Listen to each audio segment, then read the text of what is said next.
अरे बाबा कवन नगरिया जुआवा खेलानी त हमरा काहे हारी गईनी हो।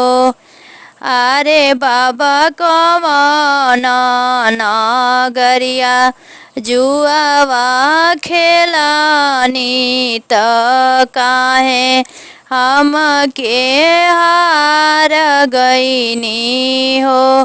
अरे बेटी अवध नगरिया जुआवा खेलानी त तुहरा के हार गईनी हो।